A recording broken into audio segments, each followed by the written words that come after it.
বন্ধুসকল এইটো ভিডিঅ'ত আমি প্ৰেজেণ্ট ইনডিফিনিট টেন্সৰ ক্ষেত্ৰত ভাৰ্বৰ লগত এছ বা ইয়াছ যোগ কৰাৰ নিয়ম সম্পৰ্কে আলোচনা কৰিম। এই ভিডিঅ'টোত কেতিয়া এছ ইউজ কৰা হয়, কেতিয়া ইয়েছ যোগ কৰা হয় ভাৰ্বৰ লগত সেই সম্পৰ্কে আলোচনা কৰিম। প্ৰেজেণ্ট ইনডিফিনিট টেন্সৰ বাক্যৰ এটা নিয়ম আছিলে যে বাক্যৰ ছাবজেক্টটো যদি থাৰ্ড পাৰ্চন ছিংগুলাৰ হয়, অৰ্থাৎ বাক্যৰ যিটো ছাবজেক্ট থাকিব সেইটো যদি থাৰ্ড পাৰ্চন ছিংগুলাৰ নম্বৰ হয় তেন্তে ভাৰ্বৰ লগত এছ বা ইয়েছ যোগ কৰিব লাগে। উদাহৰণস্বৰূপে ইয়াত এটা বাক্য লিখিছোঁ চাওক, শ্বি ছিংছ এ ছং। ইয়াৰ মেইন ভাৰ্বটো হ'ল ছিং, তাৰ লগত এছ লগোৱা হৈছে কাৰণ ইয়াত ছাবজেক্টটো আছে থাৰ্ড পাৰ্চন ছিংগুলাৰ নম্বৰ। তাৰপিছত আৰু এটা এক্সাম্পল আছে, হি গ'জ টু স্কুল। ইয়াতো গ'ৰ লগত ই এছ যোগ কৰা হৈছে। ইয়াত এছ যোগ কৰা হ'ল, ইয়াত ই এছ যোগ কৰা হ'ল। গতিকে কিয় ইয়াত এছ যোগ কৰা হ'ল, কিয় ইয়াত ই এছ যোগ কৰা হ'ল এই সম্পৰ্কে আমি পৰৱৰ্তী সময়ত আলোচনা কৰিম। আপোনালোকে ভিডিঅ'টো চাই থাকক। ইয়াত চাওক বন্ধুসকল, এতিয়া আমি থাৰ্ড পাৰ্চন এই শব্দটো গম পালোঁ, নাম্বাৰ শব্দটো গম পালোঁ। গতিকে third person singular number, third person plural number বা ফাৰ্ষ্ট পাৰ্চন, ছেকেণ্ড পাৰ্চন এই পাৰ্চন সম্পৰ্কে আলোচনা কৰিম। পাৰ্চনৰ নাম্বাৰ সম্পৰ্কে, ছাবজেক্টৰ পাৰ্চনৰ নাম্বাৰ সম্পৰ্কে। চাওক ইয়াত এটা মই টেবুল বনাইছোঁ ধুনীয়াকৈ। এই টেবুলটোত চাব বন্ধুসকল, ইয়াত লিখা আছে পাৰ্চন। পাৰ্চন হ'ল তিনিটা, ফাৰ্ষ্ট পাৰ্চন অৰ্থাৎ প্ৰথম পুৰুষ, ছেকেণ্ড পাৰ্চন দ্বিতীয় পুৰুষ, থাৰ্ড পাৰ্চন তৃতীয় পুৰুষ। এইফালে লিখিছোঁ singular number, plural number. Singular number মানে হ'ল এক বচন, প্লুৰেল নম্বৰ মানে হ'ল বহু বচন। এটাক বুজালে এক বচন আৰু বহুতক বুজালে বহু বচন। আছে ফাৰ্ষ্ট পাৰ্চন যিটো ছিংগুলাৰ নম্বৰ সেইটো প্ৰনাউন আই মানে মই, এজনকে বুজাইছে। আই মানে এজনকে বুজাইছে, মাত্ৰ এজনক। মই মানে মোকে বুজাইছে। আৰু ইয়াত বহু বচন হ'ল উই। উই মানে হ'ল আমি, অৰ্থাৎ বহুতক বুজাইছে ইয়াত, অৰ্থাৎ মোৰ লগত আৰু মানুহ আছে সেইটো বুজোৱা হৈছে। তাৰপিছত ছেকেণ্ড পাৰ্চনত আছে, ফাৰ্ষ্ট ছিংগুলাৰত আছে ইউ। ইউ মানে হ'ল তুমি, এজনক বুজাইছে। আকৌ ইউ, ইয়াত ফাৰ্ষ্ট ছিংগুলাৰ আৰু প্লুৰেল দুয়োটাতে ইউ ব্যৱহাৰ কৰা হয়। আৰু এইটো ইউ মানে হ'ল তুমি বুজাই, এজনক বুজাই। আৰু ইয়াত প্লুৰেল ব্যৱহাৰ কৰিলে তুমি ইউটোৱে তোমালোক বুজায়। তাৰপিছত থাৰ্ড পাৰ্চন, এইটো হ'ল প্ৰেজেণ্ট ইনডিফিনিট টেন্সৰ যিটো আমি ৰুলছটো পাইছিলোঁ, এইটো ভালকৈ মনোযোগেৰে শুনিব।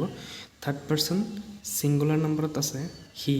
হি মানে তেওঁ, শ্বি মানে তাই, ইট মানে এইটো, এণ্ড এ নেম আৰু যিকোনো এটা মানুহৰ নাম হ'ব পাৰে, বস্তুৰ নাম, অৱস্থাৰ নাম, যিকোনো এটা ছিংগুল নাউন যিটোৱে নামে এজনক বুজায়, এটাক বুজায়, তেনেকুৱা ধৰণৰ ছাবজেক্টটো সদায় থাৰ্ড পাৰ্চন ছিংগুলাৰ হিচাপে ধৰা হয়। এইকেইটা আপোনালোকেও চাব, হি, শ্বি, ইট আৰু যিকোনো এটা ছিংগল নেম, যিকোনো বস্তুৰ নাম, মানুহৰ নাম, অৱস্থাৰ নাম যিটো এজনক বুজায় সেইটো হ'ল থাৰ্ড পাৰ্চন ছিংগুলাৰ নম্বৰ। আৰু ইয়াৰ প্লুৰেল ফৰ্ম হ'ল দে। আমি যিটো আলোচনা কৰিবলৈ লৈছোঁ এইটো ভিডিঅ'ত, এইটো হ'ল third person singular number. He, Shi, it আৰু এ নেম এইকেইটা আপোনালোকে চাব। এইকেইটা হৈছে থাৰ্ড পাৰ্চন ছিংগুলাৰ নম্বৰ। আমি সেই নিয়মটোত কৈছিলোঁ যে প্ৰেজেণ্ট ইনডিফিনিট টেন্সৰ বাক্য এটাত ছাবজেক্টটো যদি থাৰ্ড পাৰ্চন ছিংগুলাৰ নম্বৰ হয়, মানে এইকেইটা যদি থাকে, তেতিয়াহ'লে ভাৰ্বৰ লগত এছ বা ইয়েছ যোগ কৰা হয়। গতিকে হি, শ্বি, ইট বা যিকোনো এটা নাম থাকিলে তেতিয়াহ'লে ভাৰ্বৰ লগত এছ বা ইয়েছ যোগ কৰা হ'ব। কিন্তু বাকীখিনিত নহ'ব। আই, উই, ইউ, দে এইবিলাক থাকিলে বা যিকোনো দুজন মানুহৰ নাম, দুটা বস্তুৰ নাম বা এটাতকৈ বেছি থাকিলে, প্লুৰেল নম্বৰ হ'লে তেনেকুৱাবোৰৰ ক্ষেত্ৰত এই ৰুলছটো নাখাটে।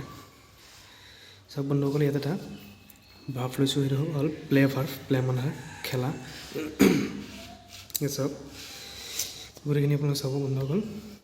ফাৰ্ষ্ট পাৰ্চন আই লৈছোঁ, ইয়াৰ ওপৰত যিহেতু ফাৰ্ষ্ট পাৰ্চন ছিংগুলাৰ নম্বৰ আই আছিলে, আই লৈছোঁ। আইৰ লগত লিখিছোঁ আই প্লে, অৰ্থাৎ মই খেলোঁ।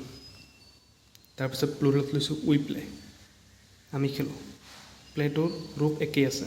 ছেকেণ্ড পাৰ্চনত ইউ প্লে, তুমি খেলা।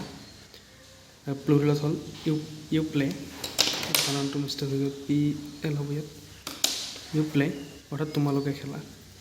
আৰু ইয়াত চাওক থাৰ্ড পাৰ্চনত চাওক প্লে ভাৰ্বৰ ৰূপটো কি হৈ গ'ল চাওক। থাৰ্ড পাৰ্চন ছিংগুলাৰ নম্বৰ আছিলে হি প্লে। হি প্লে নহয়, তাৰ লগত এছ যোগ হৈছে, কাৰণ আমি জানোৱেই যে সেইটো হ'ল থাৰ্ড পাৰ্চন, সেই থাৰ্ড পাৰ্চন আৰু হ'ল ছিংগুলাৰ নম্বৰ, সেইকাৰণে প্লে মেইন ভাৰ্বৰ লগত এছ যোগ হৈছে।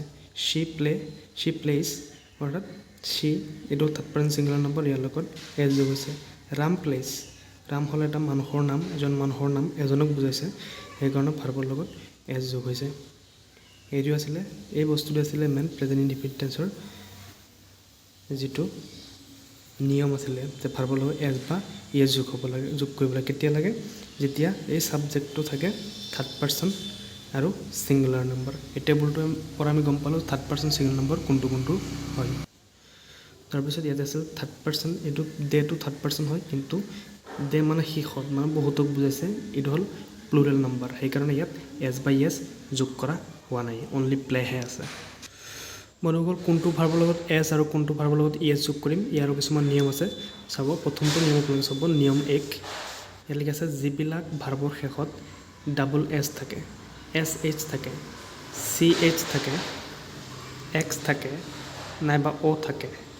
চাব কি কি থাকে, যে যিবিলাক ভাৰ্বৰ শেষত মানে লাষ্টত, একদম লাষ্টত ডাবল এছ থাকে, এছ এইচ থাকে, চি এইচ থাকে, এক্স নাইবা অ' থাকে, সেইবোৰৰ শেষত এছৰ সলনি, ইয়াতে এছ অনলি এছ আছে, এছৰ সলনি ই এছ যোগ কৰা হয়, এছৰ সলনি ই এছ যোগ কৰা হয়। এইকেইটা যদি থাকে তেতিয়াহ'লে সেই ভাৰ্বটোৰ শেষত ই এছ যোগ কৰিব লাগিব, অনলি ছিংগল এছ দিলে নহ'ব। ইয়াত চাওক উদাহৰণকেইটা চাব আপোনালোকে, ইয়াত আছে প্ৰথমটো মিছ, এম আই ডাবল এছ, লাষ্টত ডাবল এছ সেইকাৰণে ই এছ যোগ কৰাইছে, মিছেছ, কিছ, কিছেছ, পাছ, পাছেছ, ৱাটছ, ৱাটছেছ, ৰাছ, ৰাছেছ, বক্স, লাষ্টত এক্স আছে, এক্স থকাৰ কাৰণে ই এছ যোগ কৰা হৈছে, কেটছ, লাষ্টত চি এইচ আছে সেইকাৰণে ই এছ যোগ কৰা হৈছে, গ' আৰু অ' আছে সেইকাৰণে ই এছ যোগ কৰা হৈছে, ড' অ' আছে লাষ্টত সেইকাৰণে ই এছ যোগ কৰা হৈছে, ডাছ হৈছে, ব্ৰাছ, এছ এইচ আছে সেইকাৰণে ই এছ যোগ কৰা হৈছে, ব্ৰাছেছ। গতিকে বন্ধুসকল, এইটো প্ৰথম নিয়ম আছিল যে যিবিলাক ভাৰ্বৰ শেষত ডাবল এছ থাকিব, নাইবা এছ এইচ থাকিব, নাইবা চি এইচ থাকিব, নাইবা এক্স নাইবা অ' থাকে, সেইবোৰৰ শেষত আমি ই এছ যোগ কৰিব লাগে।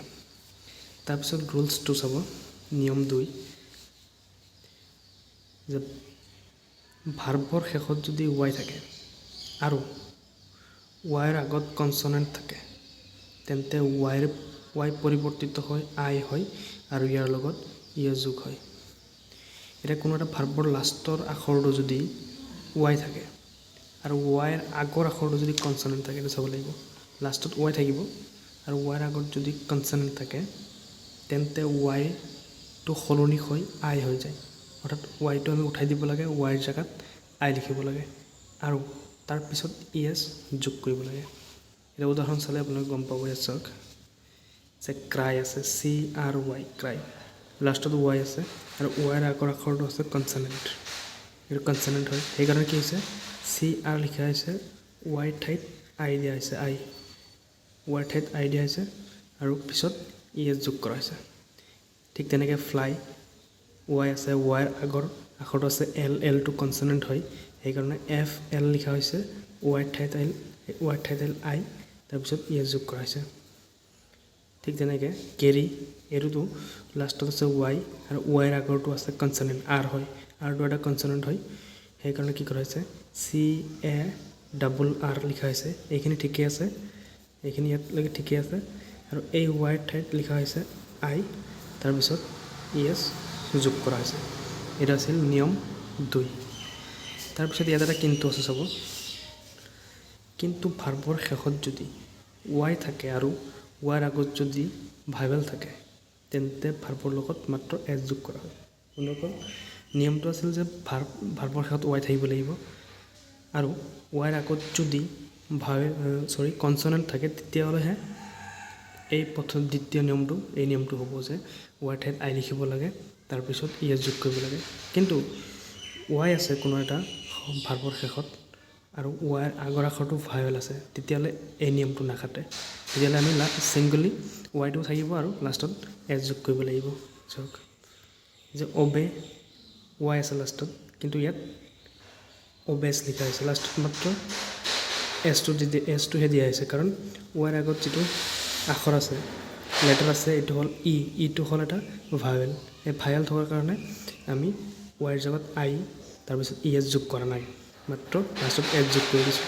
ঠিক তেনেকৈ চে, ৱাইৰ আগত আছে এ থকাৰ কাৰণে এইটো হ'ল ভাৱেল হয় সেইকাৰণে মাত্ৰ এছ দিয়া হৈছে প্লে ৱাই আছে লাষ্টত কিন্তু ইয়াৰ আগৰ আখৰটো আছে ভাৱেল সেইকাৰণে লাষ্টত মাত্ৰ এছ দিয়া হৈছে কিন্তু ইয়াত যদি কনচনেণ্ট থাকিলে হয় ৱাইৰ আগত তেতিয়াহ'লে আমি ৱাইৰ ঠাইত আই লিখিলোঁ হয় তাৰপিছত ই এছ যোগ কৰিলোঁ হয় বন্ধুসকল এইটোৱে আছিলে প্ৰেজেণ্ট ইনডিফিনিট টেন্সৰ বাক্য এটাত এছ বা ই এছ যদি ছাবজেক্টটো থাৰ্ড পাৰ্চন ছিংগল নম্বৰ হয় এছ বা ই এছ কেনেকৈ যোগ কৰিব লাগে কোনটোৰ ক্ষেত্ৰত এছ কোনটোৰ ক্ষেত্ৰত ৱাই যোগ কৰিব লাগে আৰু ভাৰ্বটো যিটো বানানটো হয় সেই বানানটো চেঞ্জ হৈ কেনেকুৱা ধৰণৰ হয় সেই সম্পৰ্কে ভিডিঅ'টোত আলোচনা কৰিলোঁ বন্ধুসকল ইয়াৰ পিছৰ ভিডিঅ'ত আমি প্ৰেজেণ্ট ইনডিফিনিট টেন্সৰ দ্বিতীয় যিটো ব্যৱহাৰ আছে সেইটো সম্পৰ্কে আলোচনা কৰিম ধন্যবাদ